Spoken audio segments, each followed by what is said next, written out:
Bonjour à tous. Bonjour, cette semaine un épisode consacré à quelque chose qui est moins terrestre que maritime puisqu'il s'agit de la traversée de la mer Noire. Cette mer, on a pensé la contourner éventuellement, on pouvait la contourner par le nord en passant par l'Ukraine et la Russie, vous comprendrez que c'était pas très simple. Pas le On a, bon moment, disons. on a pensé la contourner par le sud, ça supposait de passer par la Turquie, mais la Turquie est au programme plutôt pour le retour. L'année prochaine. Et donc, nous avons décidé d'essayer de passer par-dessus. Et c'était possible sans trop de difficultés, puisqu'il y a un ferry qui traverse, il y en a un par semaine, qui traverse cette mer en l'espace d'environ 3 jours. Et nous nous sommes donc dirigés vers la ville de Burgas, ville portuaire de la mer Noire située en Bulgarie, pour arriver à prendre ce bateau.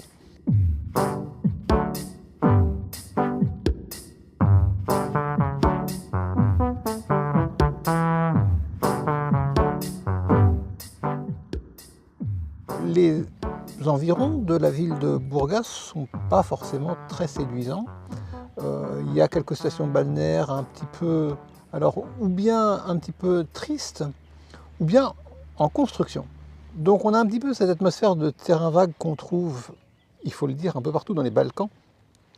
Le degré de finition, on va exprimer ça souvent, de litote est un petit peu l'inverse de ce qu'il est en Suisse, en Suisse germanique et dans le sud de l'Allemagne que nous avons traversé.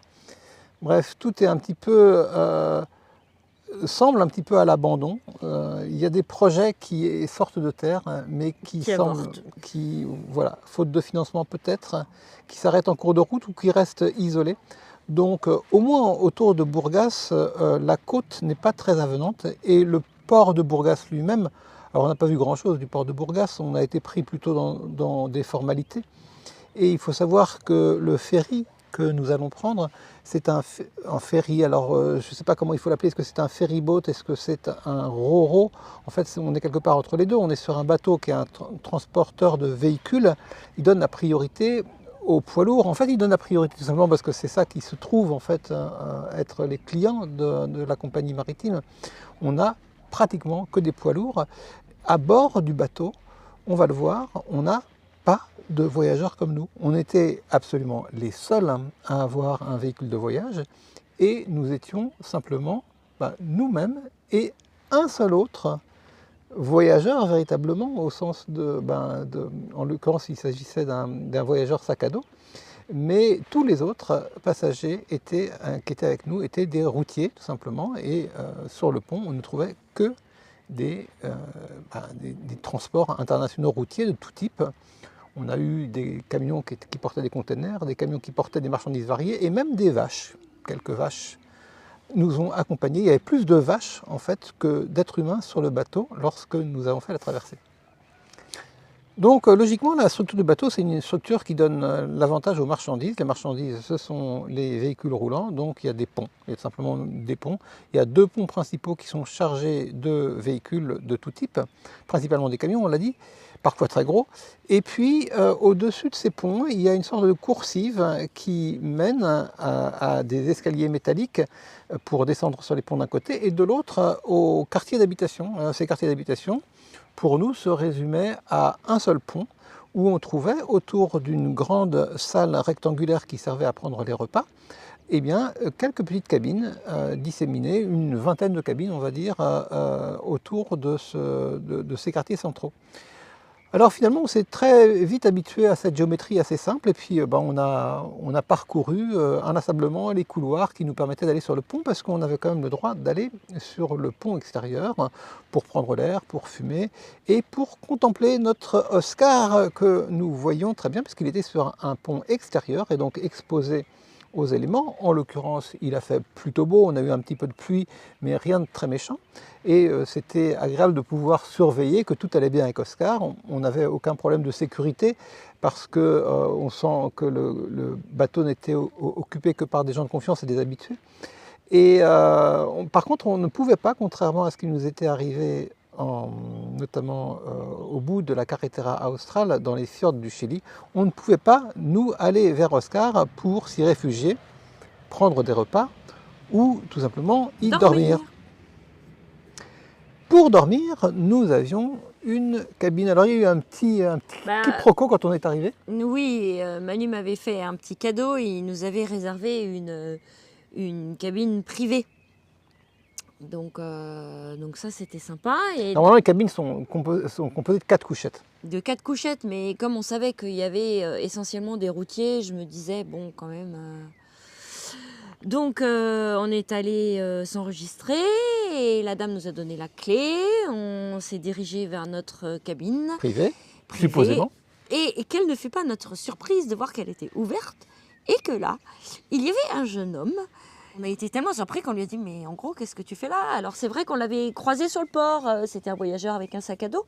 Le seul autre voyageur dont je parlais tout à l'heure. Voilà, donc il nous dit j'ai demandé à être avec vous parce que bon, dormir avec les camionneurs, c'est moyen.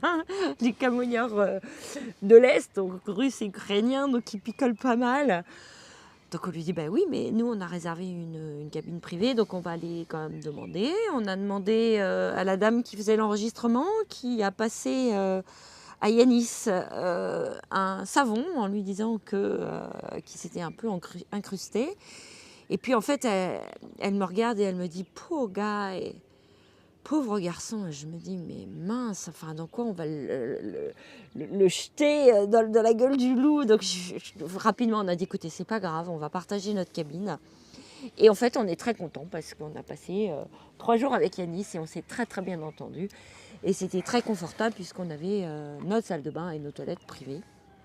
Alors Yanis est un vidéaste qui était là autour de la mer Noire pour faire un reportage qui ne sera sans doute pas sorti au moment où nous publierons nous notre vidéo, mais on mettra quand même les liens pour que vous puissiez voir son travail. Ça a été un peu notre fils adoptif pendant 3 jours de traversée.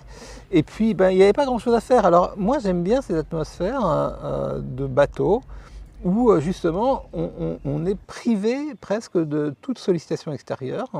On n'a pas internet, on n'a pas grand chose à faire, l'horizon est presque toujours le même. Pendant cette période de traversée, on a eu une mer qui était très calme, presque tout le temps. Apparemment, le centre de la mer Noire est souvent relativement calme, parce que c'est quand même une mer fermée, même si elle est vaste. Et le ciel était plombé, donc on avait une atmosphère vraiment gris, plutôt gris sombre. Ce qu'on peut ajouter aussi, c'est qu'on avait la compagnie des dauphins, puisque pendant pratiquement la moitié du temps, on a été accompagné par des dauphins et on s'était habitué à leur présence, si bien qu'en fait, en sortant sur le pont et en passant quelques minutes à essayer de les chercher, en général plutôt un peu sur l'arrière du bateau, ou bien à gauche ou bien à droite, on finissait par trouver un signe de leur présence et puis on pouvait ensuite s'amuser à les photographier, à les filmer. Oui, c'était des grands bancs de dauphins. Ils étaient nombreux à chaque fois et ils jouaient dans les vagues. Franchement, c'est la première fois qu'on les voit aussi bien. Oui, surtout de manière aussi constante. Encore une fois, c'était une présence pour nous permanente. Donc, ils faisaient partie, pour ainsi dire, du voyage. Les autres passagers, bien sûr, c'était les camionneurs. Alors, non, il y avait les oiseaux. Ah oui, on a eu les oiseaux, pardon. Alors, on peut dire un mot des oiseaux. Alors c'est drôle parce qu'à l'intérieur il y a des pancartes qui disent qu'il ne faut surtout pas amener de végétaux, d'animaux pour éviter les contaminations, etc. Mais en fait ils n'ont pas besoin de nous les animaux puisque les petits oiseaux ils sont montés à Bourgas et ils sont descendus en gros en Géorgie. Ah mais je crois que certains ont fait l'aller-retour. Peut-être qu'ils ne sont même pas descendus mais ils sont restés tout le temps avec nous à volter. Ce qui est surprenant c'est qu'on aurait attendu logiquement des oiseaux de mer. On aurait attendu des mouettes. Éventuellement de grands oiseaux migrateurs. On a vu un héron quand on s'est approché des côtes turques. Alors voilà, une curiosité, il y avait un héron, mais surtout il y avait beaucoup de petits oiseaux, petits par la taille, des hirondelles donc, et beaucoup de petits passereaux qui étaient là, et qui semblaient perdre un peu d'énergie au fur et à mesure que le voyage avançait, si bien qu'il y en a qui se sont blottis, et il y en a qui sont morts d'ailleurs, mais certains ont fait le voyage dans sa totalité, Et surtout, au moins pendant la première moitié du voyage, ils étaient hyper vifs, ils passaient leur temps à gambader sur le pont, à volter tout autour, à revenir à leur point de départ. Ils glissaient aussi sur le pont parce que la peinture était un peu glissante pour eux et puis le pont était un peu mouillé. Donc en fait, ils nous ont fait tout un ballet en fait, permanent. Et d'ailleurs au point de susciter un peu la sollicitude de tout le monde, y compris de certains camionneurs qui les ont pris, pour certains qui étaient un petit peu mal en point, qui les ont pris sous leur aile, c'est le cas de le dire, pour essayer de les sauver et de les protéger. Donc ça, c'était un second type de compagnie. Et puis bien sûr, le reste, pour le coup, le reste des passagers, c'était nos amis camionneurs. Oui, c'est vrai qu'il faut quand même préciser qu'à part la dame de l'accueil, j'étais la seule femme. Ah oui, c'était masculin. C'était viril. Mais on n'avait pas de langue de communication en commun, puisqu'il s'agissait... Alors, on n'a pas été en mesure de connaître toutes les nationalités. Il y avait une minorité bélarusse, ça c'est sûr et certain, puisque c'est ceux qui s'occupaient des vaches. Et puis, il y avait une majorité de Géorgiens, c'était assez logique, on allait vers la Géorgie. Et pour le reste, on pense qu'il y avait quelques Russes, peut-être des Azéris, des nationalités pas forcément identifiées par nous. Et finalement, chacun, c'est assez amusant, il y a une micro-société qui s'est mise en place et chacun est un peu resté dans son coin. Alors, chaque groupe était assez convivial, hein, et puis évidemment, une passion commune les animait. La vodka. Celle de la boisson alcoolisée, bien sûr. Hein, et alors, vous imaginez que des routiers qui sont en général privés de boissons pour cause professionnelle et qui sont pour une fois autorisés à boire parce qu'ils n'ont pas à conduire, qu'est-ce qu'ils font? Ils s'en donnent à cœur joie. Du matin au soir.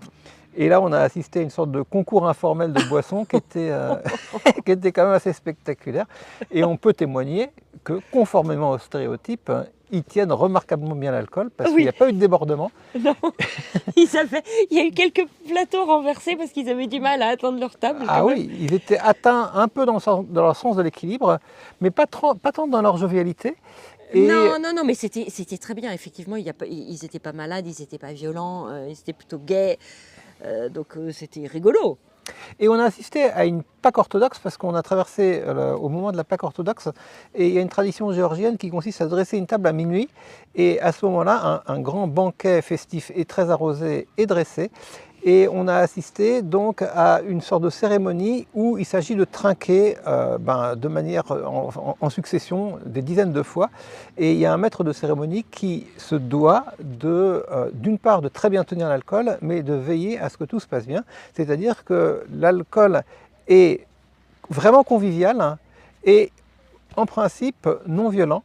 Et chacun boit, ça fait partie de la tradition, ça fait partie du comportement, de l'éthos en fait de ces gens-là, mais sans débordement extérieur. En fait, la règle, c'est qu'on boit pour être avec les siens, on boit parce que j'imagine on aime ça et parce qu'on aime les effets de l'alcool, mais on ne s'autorise pas à ce que ça déborde trop sur les autres. Alors, on n'a pas forcément beaucoup d'images parce que beaucoup d'entre eux ne souhaitaient pas être filmés. Donc, c'est pour ça que vous voyez beaucoup nos têtes aujourd'hui.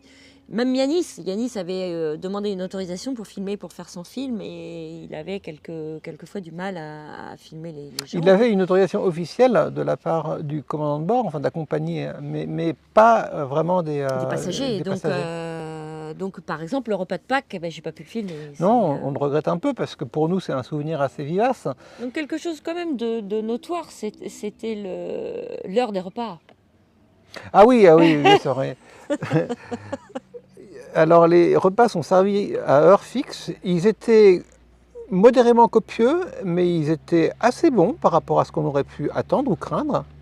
Et donc, on avait 3 repas, le petit déjeuner de 8h à 9h, le déjeuner de midi à 13h et le dîner de 18 à 19h. Et alors, à midi, tout le monde est assis. Ah oui.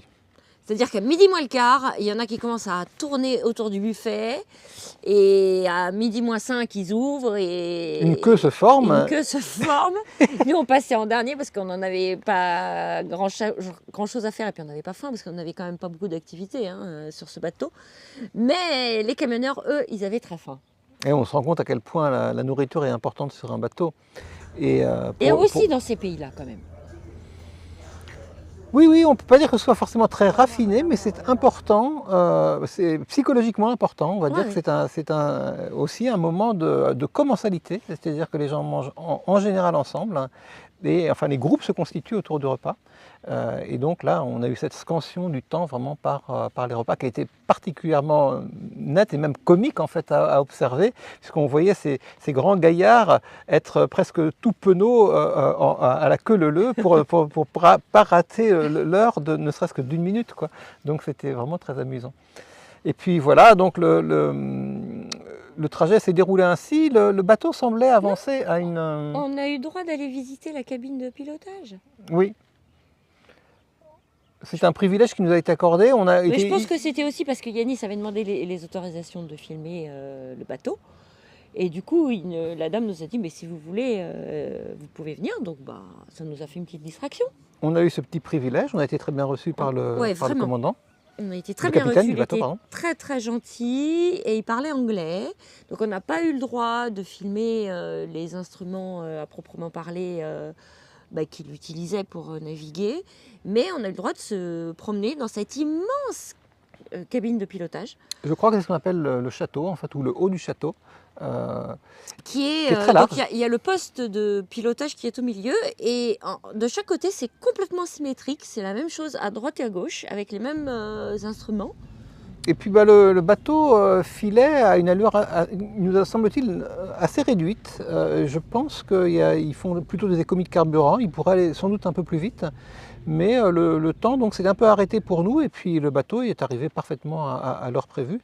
Donc en gros on a passé un peu moins de 3 jours et 3 nuits, on a passé 3 nuits complètes et on va dire 2 jours et demi dans ce bateau.